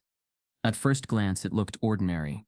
But as Elias turned it under the light, Malik saw faint brown stains in the lower corner. Elias's hands were steady as he passed it over. Read it. Malik took the frame carefully, eyes scanning the typewritten words. "Mr. Moreau, thank you for your audition for the Metropolitan Philharmonic. We were impressed by your technical ability and musicality. However, after further consideration, our patrons feel your inclusion may alter the aesthetic balance we've worked hard to maintain. We wish you success in your continued endeavors." Malik looked up slowly. "Aesthetic balance," he repeated. Elias smiled without warmth. "Polite language for no blacks allowed." Malik felt his chest tighten. "They actually sent this?" Elias nodded. Every rejection looked different, but the song was the same. Too passionate, too expressive, too visible. He leaned back against the desk. They wanted color in the orchestra, not color on the skin. Malik turned the frame again, noticing the stains. "What's this?" "Blood," Elias said simply. "I was so angry when I got it. I crushed the letter in my hand, cut myself on the glass from a photo I'd just broken, kept the blood there, my reminder." Malik swallowed hard. "Why keep it?" "Because it's the only honest review I ever got," Elias said. "Every time I doubted myself, I'd look at it, not to remember pain, but to remember who the pain belonged to." He gestured for Malik to sit. The older man's face softened. "I almost quit that night. I threw my violin in its case and walked out of the conservatory for the last time. I figured I'd sell insurance, maybe teach kids in small halls where no one cared what I looked like." "What stopped you?" Malik asked quietly. Elias smiled faintly. "A janitor." Malik blinked. "A janitor. Old man named Lionel," Elias said, eyes distant now, voice carrying memory's rhythm. "He used to clean the practice rooms after hours. Found me sitting on the curb outside the building with my violin case. He asked why I looked so miserable. I told him I was done. He laughed deep, heavy laugh and said, 'If the doors keep closing, boy, maybe you're meant to build your own stage.' Then he walked away." Malik stared. Elias nodded. "I came back the next day. Practiced harder. Played louder. Until the rooms they built to keep me out couldn't contain me anymore." Malik's throat tightened. "That's what I want," he said. "To build my own stage." Elias looked at him for a long time. "Then remember this. Every note you play is a protest, and every silence after is a prayer. The world will try to use both against you." The words sank deep. Malik felt something shift inside, grief folding into resolve. Elias turned to the window. "You should get some rest." But Malik couldn't. Not that night. After Elias went upstairs, Malik remained in the studio alone. The city's lights spilled across the floor in fractured rectangles. He placed his violin under his chin and began to play, not for an audience, not even for Elias, but for the people who had ever been told, "You don't fit the image." The melody started soft, trembling, then grew. It carried Marcus's laughter, his mother's strength, Lionel's unseen hands, sweeping hallways no one thanked him for, and the ghost of every note Elias had been denied the right to play. When dawn finally touched the city skyline, Malik was still there, bow moving in slow, deliberate strokes. His fingers burned, his shoulders ached, but the sound was alive. Elias came down just as the last note faded. He didn't interrupt. He simply watched. "Good," he said when Malik finally looked up. "Now you're speaking the right language." Malik smiled weakly. "What language is that?" "Truth." He crossed the room, pulled a small envelope from his coat pocket, and handed it to Malik. "Something came for you early this morning." Hand delivered. Malik tore it open. The letterhead read Kennedy Center for the Performing Arts. His pulse quickened. Elias watched him read. Dear Mr. Turner, it is with great enthusiasm that we invite you to open this year's National Youth Concert at the Kennedy Center in Washington, D.C. Your original piece, Brother, will be featured in the opening segment as part of our Voices of Tomorrow initiative. Malik's mouth fell open. He read the next lines twice. We believe your story, artistry and resilience embody the essence of this year's theme, unity through sound. He looked up, speechless. Elias smiled. Now they're coming to your stage. Malik sank into the nearest chair. Nah, I don't know what to say. Don't say anything, Elias said. Just prepare. This isn't a reward, it's a responsibility. Malik nodded slowly, clutching the letter to his chest. But beneath the joy was a tremor. The Kennedy Center. A national broadcast. The same country that had laughed at his first performance now wanted to hear him play. Could he carry that weight? That night he called his mother. She cried quietly on the other end of the line. Marcus would have been shouting from the rooftops, she said. I'll play for him, Malik whispered. You always do. After hanging up, Malik stood by the window, overlooking the skyline. Neon and moonlight blurred in his reflection. He saw both versions of himself, the boy from Fairview Middle, and the young musician, who had crossed invisible borders. Elias joined him, placing a hand on his shoulder. The stage doesn't forgive nerves, Malik, but it rewards honesty. Remember that. Malik nodded. When's the concert? 3 weeks, Elias said. We'll start tomorrow. Malik turned back to the letter one last time. In the corner, the embossed gold seal shimmered under the lamplight. It looked almost unreal, like something borrowed from another man's life. What neither of them knew was that the Kennedy Center invitation had already ignited a storm of backlash online, and someone powerful intended to make sure Malik never reached that stage. The Kennedy Center had never felt so alive. That night the lobby shimmered in crystal and black tie, filled with the sound of heels on marble and the hum of nervous conversations. Celebrities mingled with senators. Critics sat beside donors. A world not just watching music, but shaping who got to make it. Backstage, Malik Turner stood completely still. His bow was in one hand, his violin cradled in the other. Elias stood to his left, calm and poised. To Malik's right, production assistants moved like shadows, communicating silently over headsets. Everything about the room buzzed, except him. He was the youngest performer, and the only black boy scheduled that night. Producers had insisted on a clean-cut suit, but Malik asked to wear Marcus's hoodie under his blazer. They hesitated, worried about optics. Elias stepped in. If you don't let him honor the story, don't bother inviting him to play. They relented. The hoodie stayed. As the announcer's voice echoed across the theater, opening tonight's concert is 14-year-old Malik Turner, presenting his original composition, Brother. Malik walked slowly to the edge of the stage. His shoes didn't make a sound. The audience, thousands strong, fell silent. Spotlight snapped on, heat rising with the brightness. For a fraction of a second, Malik blinked into the white void of the beam, unsure if he'd find the first note. Then he placed his fingers on the strings and played. The opening bars of Brother slid out of him like breath through cracked glass, thin but true. The violin didn't sing, it confessed. The melody curved through mourning, paused at rage, and found redemption somewhere between measure 20 and 24. Somewhere around minute 3, the audience stopped breathing. The live camera feed zoomed in, catching the glint of sweat on Malik's forehead, and the way his fingers moved like memory. Across the country, millions watched, from hospital waiting rooms, to quiet kitchens to cell phones clutched in disbelief. They didn't hear a prodigy. They heard pain. They heard protest. They heard Marcus. Malik didn't flinch. Not when a string slipped slightly out of tune mid-set. Not when someone in the third row whispered audibly. Not even when he spotted one particular critic in the front row. A columnist who'd questioned why a child with no formal conservatory background deserved to share a stage with the elite. Malik played anyway. He didn't adapt his expression for the cameras. He didn't over-smile or try to charm the room. He gave them exactly what he had carried all his life. Truth wrapped in sound. At the climax, he shifted into a higher octave that Elias had once told him hurts if you're not ready. Malik played it anyway. Pushed his bow harder. Let it wail. The last note was not a fade. It was a blade. When he lowered his instrument, the room didn't erupt right away. It inhaled, then exploded. A standing ovation thundered across the concert hall. Some clapped, others wept. Even the critic in the front row stood, his mouth tight, but his hands moving all the same. Backstage, Elias watched with quiet pride. Amanda Whitmore and her daughter Claire were in the wings, tears streaking their faces.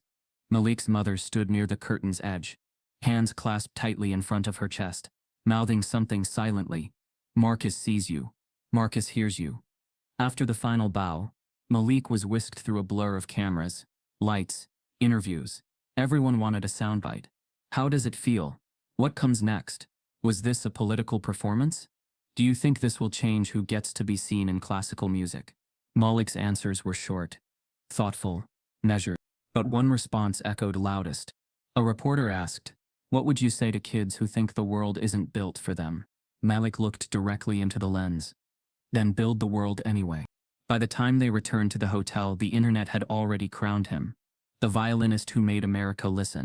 The next morning, he was invited to appear on 2 major talk shows, booked for an NPR Tiny Desk concert, and offered early admissions consideration from 2 top arts academies. But Malik didn't smile. He stared at his phone, waiting for one message that never came, from Fairview Middle. No congratulations, no school announcement, no mention of the Kennedy Center. Instead, the school's homepage displayed a banner celebrating the regional football team. He tried not to feel it, but it sat heavy. The following Monday, Malik walked through Fairview's front doors for the first time in weeks. He didn't expect applause, but he didn't expect silence either. As he moved through the hallway, some students stared, others avoided eye contact. A few whispered. Claire met him near his locker. "They're weird," she said, offering a faint smile. "They don't know what to do with you." He nodded. "It's like they thought I died." She shrugged. "Or like you became something they don't understand." When Malik walked into room 204, the silence thickened.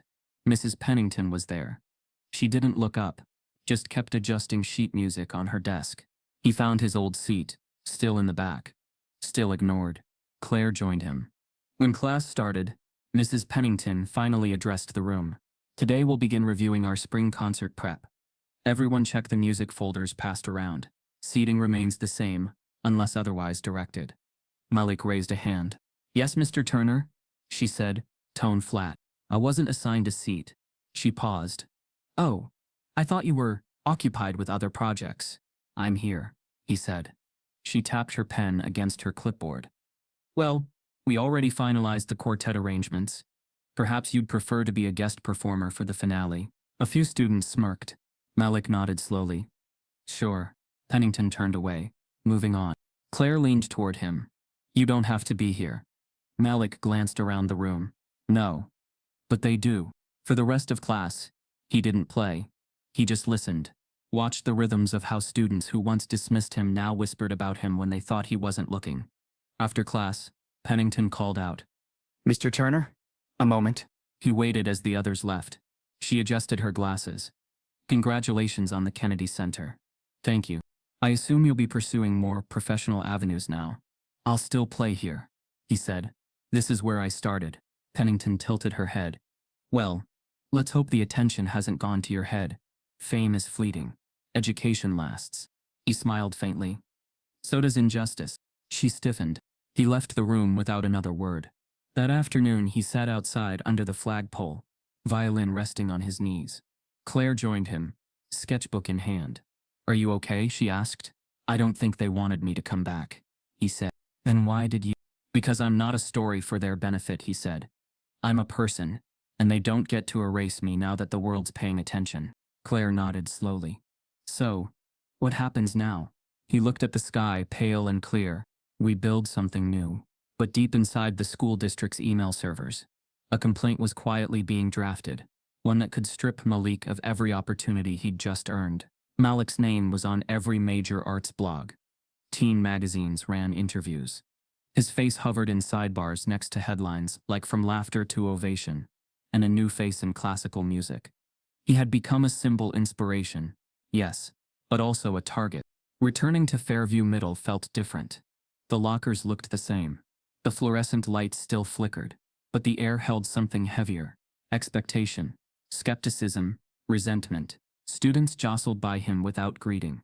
Teachers pretended not to see him walk the halls. Some literally didn't. On his first day back, someone scrawled, "PR stunt" in marker across his old locker door. He stared at it in the morning quiet before school, heart sinking. A janitor cleaned around it, but left the letters faintly etched. In class, whispers drifted.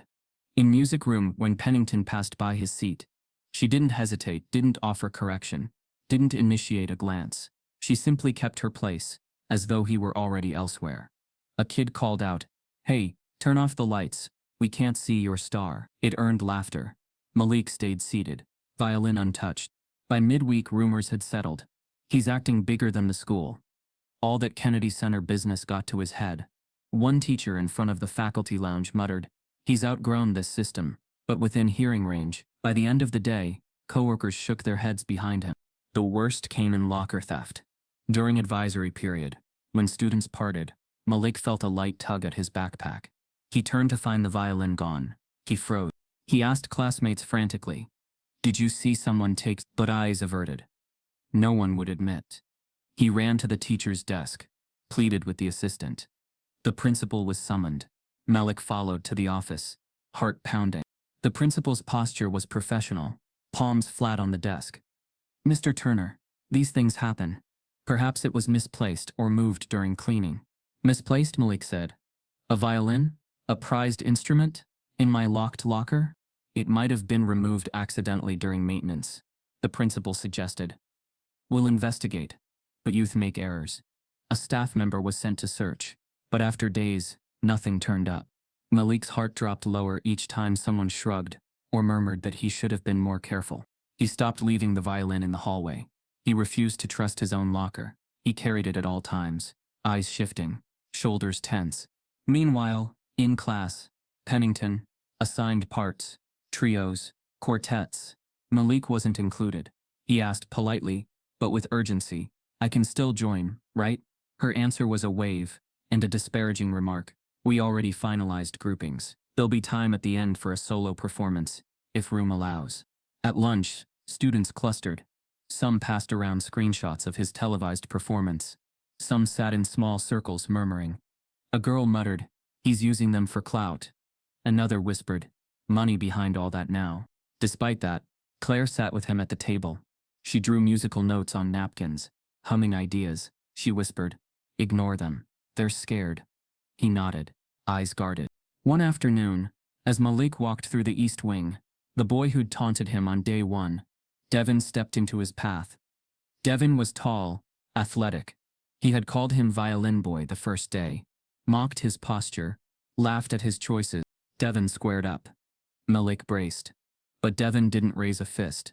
He swallowed, looked down at Malik's violin strapped across his back, then back into Malik's eyes.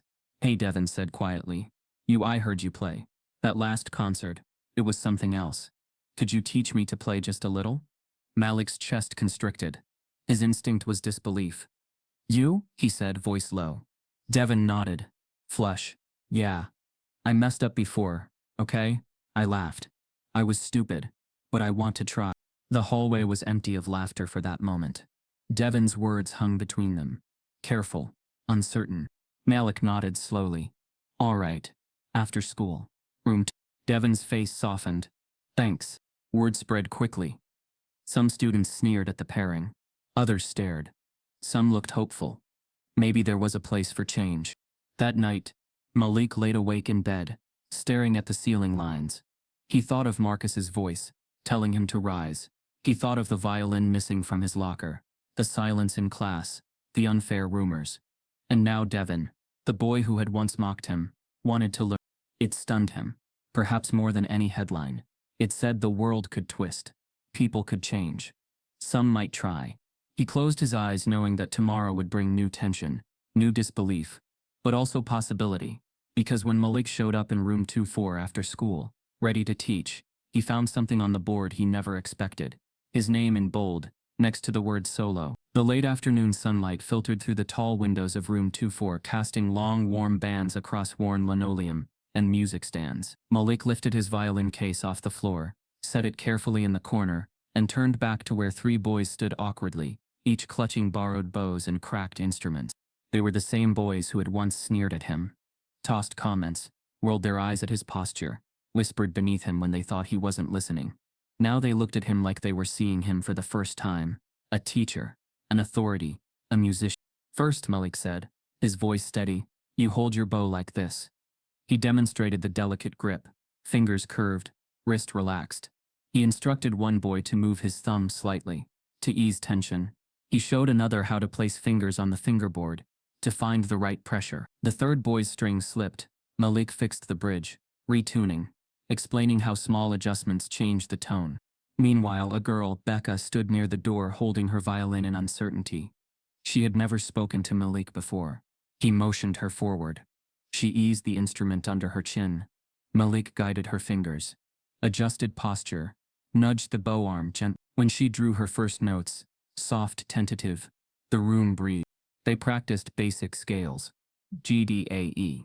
Malik walked among them, correcting elbows, calming nervous breaths, murmuring encouragement. The room's atmosphere shifted. The same place that once hissed laughter now resonated with notes and quiet concentration. Amanda Whitmore arrived quietly at the window. She had lobbied for new instruments after the viral controversy. The school administration had reluctantly approved.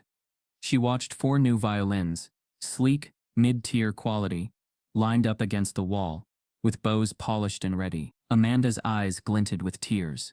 She whispered to Claire beside her, "Look at him." Elias too sent support. A crate of sheet music arrived that afternoon. Classical scores, modern pieces, original compositions he no longer needed, but trusted to Malik's hands. He had written, "May these voices in ink become your voices in sound." After the after-school session ended, the students left quietly, guitars, flutes, clarinets slung over shoulders. Malik stayed behind. He sat at the teacher's desk, pulling paper and pencils from his bag. He opened his violin case, tuned, and began to play soft melodies of his own.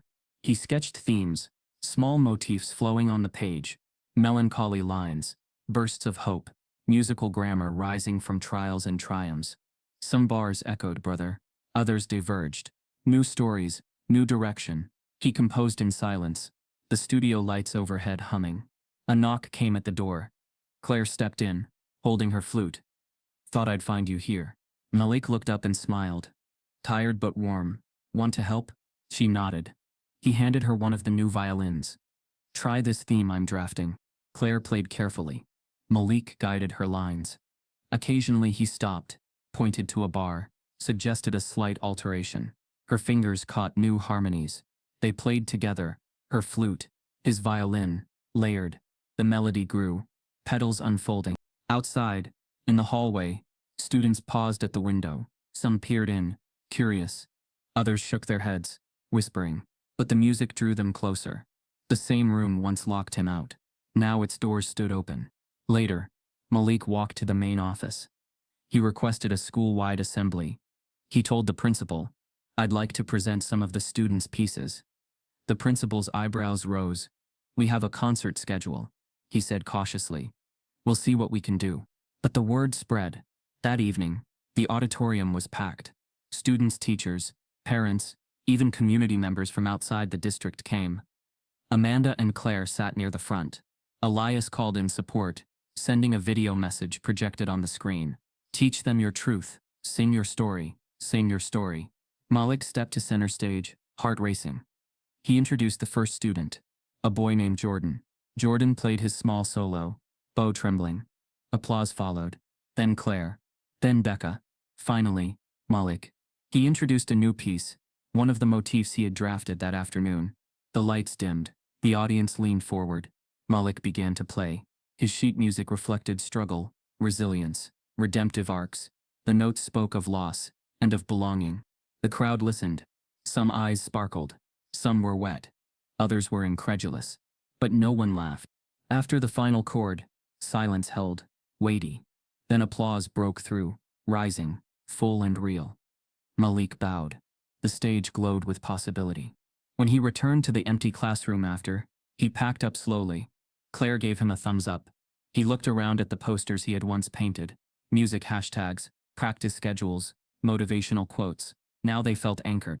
Before leaving, he flipped on the light at the large whiteboard near the front of the room. On it, faint letters still remained. Turner. Audition violin. It had been the first sign-up list, where some names faded, some never arrived. He took a marker from his pocket, stood back, and beneath the existing letters he added, Malik Turner, solo, state showcase, underlined twice. He switched off the lights, carrying the melody in his mind as he exited. That night, at home, Malik's mother held him in the living room. Quiet, he told her about the teaching, the concert, the student solos. She watched him with awed love. Amanda called. "We have news." Malik held his breath. "Your composition," Amanda said. Voice bright, "Someone heard it. The streaming service from the Kennedy Center asked to include it in their national broadcast." Malik's heart hammered. In that moment, the country's ears would not just hear Malik, they would hear their own silence echo back.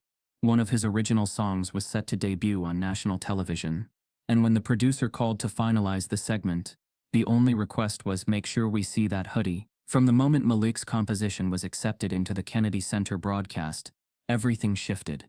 The streaming service worked behind the scenes, clearing rights, arranging audio feeds, coordinating cameras, preparing teasers, but what no one could script was the emotional weight behind each chord, the story buried in every rest and crescendo. The night of the documentary premiere, the Turners and Amanda Whitmore gathered in a small home theater room. The walls, plastered with frames of concert posters and photos, felt close. Malik sat rigid, violin at his side, legs bouncing with tension. His mother held his hand. Amanda rested her head on Claire's shoulder. Elias's letter lay open on the coffee table. Lights dimmed. The title card appeared. Strings of Change, the Malik Turner story. From childhood, Malik in the hallways, carrying that battered violin case. From the cramped apartment, fingers pressing makeshift strings. Marcus's laugh. The night of the auditions. The hospital's cold corridors. The Kennedy Center's radiant stage. Each cut, each transition, carried the same breath, struggle, resilience, voice. At the film's end, Malik's image faded into the spotlight, and then came Brother's Light, the evolved version of Brother layered with harmonies, swelling with memory and protest. The camera lingered on the old violin, once found in a condemned house, pieces of wood held together by glue and faith, now displayed in a glass exhibit case, spotlighted above the stage. Across homes and living rooms, schools, churches, late-night streams, that violin's tone echoed, not as novelty but as testament. When the final note softened and silence reigned, the credits rolled. The room stayed silent, even after the screen went dark. Malik's mother exhaled. Amanda's eyes were wet. Claire's jaw quivered. Malik stood frozen, chest tight, as though the last note had not left him. The documentary crew called to the stage. Malik was led forward. He stood beside the display case. The same violin, scratched, dented, scarred, sat under glass. The name plaque read Malik Turner's first violin. The contrast struck a once derided object, now a relic, enshrined. Malik took a breath, gloved fingers reaching for the case, glass barrier intact. He spoke softly. "This violin has traveled with me through every moment of disbelief, every mocking voice, every hospital wait. It carried my grief. It carried my hope. It carried Marcus's story, which is now my own." He lifted his bow in the air, and for the first time, played Brother's Light live in that hall. Tonal transformation, refined motifs, haunting extensions. The audience heard the same melody but reborn, fuller, heavier with meaning. And as the last note lingered, the glass case refracted the spotlight and the violin gleamed like a torch. The applause erupted. The crowd stood. Phones recorded. Tears flowed. Malik, composed but shaking, lowered his bow. He glanced at the case, at the instrument, at the weight it represented, then at his mother, Claire, Elias's empty seat in the back rows, and the memory of Marcus's voice in his head. Over the next weeks, the documentary went national. Clips circulated. "You have to hear this violin piece." A teenage violinist's message to America. Interviews followed. Radio talk shows invited him. Schools played Brother's Light. Some critics raved. Others still asked patronizing questions. Is he really classically trained? Is this youth sympathy art? But the countercurrent was stronger. This boy spoke truth with sound. Malik navigated the attention with cautious strength. He continued mentoring in room 204 after school. More students joined. The instruments Amanda funded filled corners. Elias sent compositions weekly. Malik wrote new pieces, some dark, some hopeful, always tethered to Marcus, always asking a question. He returned to Fairview for a special concert. They had cleared the auditorium, invited community leaders, students, teachers. Malik stood on that stage again. But now, not as a student, not as a token, but as a centerpiece. He introduced Brothers Light, then a pair of new compositions, one piece for his mother, another for Marcus. The venue was packed. The crowd held its breath. The same violin from the case sat in a place of honor, but Malik played on a newer instrument, an upgraded violin donated anonymously. Yet that glass case violin remained a symbol. After the concert, he stood with the case behind him, bow in hand. He looked at it as one looks at a mirror that shows not a face but a journey. The audience cheered. Flowers and handshakes flowed, but Malik's eyes were elsewhere, on the shadows, on the distance, on every silent voice listening somewhere. That night, he walked home alone, the city's lights blinking overhead. The air held electricity, hope, pressure, expectation. He passed posters in shop windows. See Malik live, Strings of Change tour. Friends congratulated him. Students he never spoke to before nodded or asked for autographs. When he reached his front door, his mother waited on the porch, holding Marcus's hoodie. She handed it to him. "You did it," she said, voice thick. He hugged her, then took the hoodie. He held it against his chest, then draped it across his shoulders beneath his coat. It hung heavy. In bed that night, Malik dreamt of stage lights, violin strings glowing, and a distant voice whispering, "Play louder." When he woke, his phone had dozens of messages. One was from Amanda. "We got an offer." Another from Elias. "The tour team is waiting." Another from an unfamiliar number. "You have been nominated for the National Art Award." Malik rubbed his eyes. He touched his violin. He touched the hoodie. He touched his heart. He understood. The stage he had built was only beginning. Marcus's legacy would carry on through every note he dared to play next. The world had finally heard. Now he would make them listen again. Because in every note, Marcus still lives, and Malik isn't done playing. They tried to silence him, erase him, break him, but his music spoke louder than their hate. If you've ever been told you don't belong, you know this pain. And if this story touched something deep in you, type yes. If you believe in justice, subscribe if this broke your heart.